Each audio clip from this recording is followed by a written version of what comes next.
ডিফুত ছাত্ৰ সন্থাৰ নৱনিযুক্ত সাধাৰণ সম্পাদক সৰ্জুন হানছেক উষ্ম আদৰণি।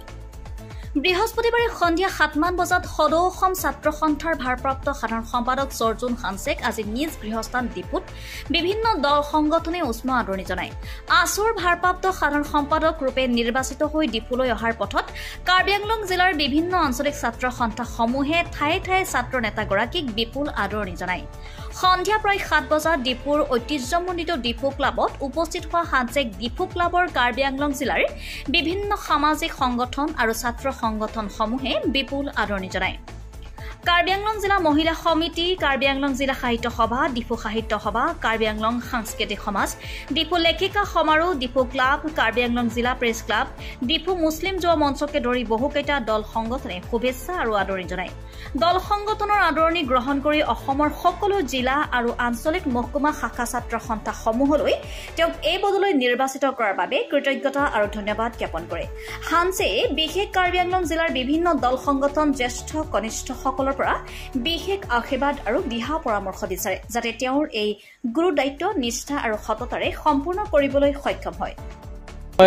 যোৱাকালি সদৌ অসম ছাত্ৰ সন্থাৰ এটা জৰুৰী কাৰ্যনিৰ্বাহক গুৱাহাটী বিশ্ববিদ্যালয়ত আমাৰ মুখ্য কাৰ্যালয়ত আয়োজন কৰা হৈছে আৰু এই কাৰ্যনিৰ্বাহকত সদৌ অসম ছাত্ৰ সন্থাৰ সন্মানীয় সভাপতি উৎপল শৰ্মা ডাঙৰীয়া, সন্থাৰ মুখ্য উপদেষ্টা ডক্টৰ সমুজল কুমাৰ ভট্ট ডাঙৰীয়া, সন্থাৰ সদৌ অসম ছাত্ৰ সন্থাৰ কেন্দ্ৰীয় কাৰ্যনিৰ্বাহক সদস্যসকলৰ তেওঁলোকৰ মতামত আৰু তেওঁলোকৰ পৰামৰ্শ লৈ মোক এটা নৱনিযুক্তি কৰি মোক সহকাৰী সাধাৰণ সম্পাদকৰ পৰা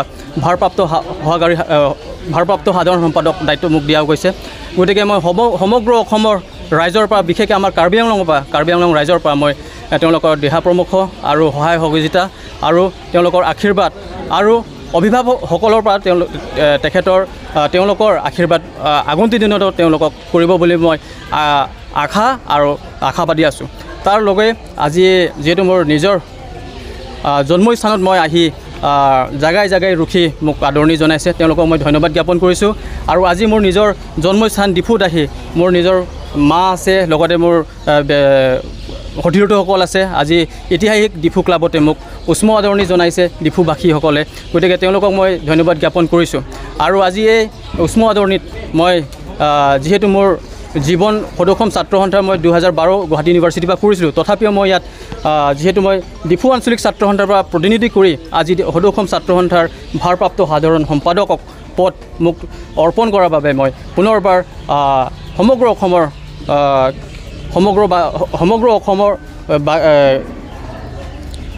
অসমৰ পাব্লিকৰ পৰা মই আশীৰ্বাদ বিচাৰিছোঁ। প্ৰথম যদি কোৱা হয় যে ভাৰপ্ৰাপ্ত সাধাৰণ সম্পাদকগৰাকীৰ প্ৰথম পদক্ষেপ, প্ৰথম কাম হিচাপে কি কৰাৰ পৰিকল্পনা আছে? এটা কথা, যিহেতু সদৌ অসম ছাত্ৰ সন্থাত 2 দশক পিছত এটা জনগোষ্ঠীয় ল'ৰাক নিযুক্তি কৰাৰ বাবে মই সদৌ অসম ছাত্ৰ সন্থাক ধন্যবাদ জ্ঞাপন কৰিছোঁ। আৰু এই বাৰ্তা গোটেই সমগ্ৰ অসমলৈ ভালদৰে এটা যাব বুলি মই আশা কৰিছোঁ। আৰু পাহাৰ ভৈয়ামৰ যোনটো আমাৰ শান্তি সম্প্ৰীতিৰ কথা আমি পাতি থাকোঁ, এইটো অটুট থাকিব আৰু শক্তিশালী হ'ব বুলি মই ভাবিছোঁ।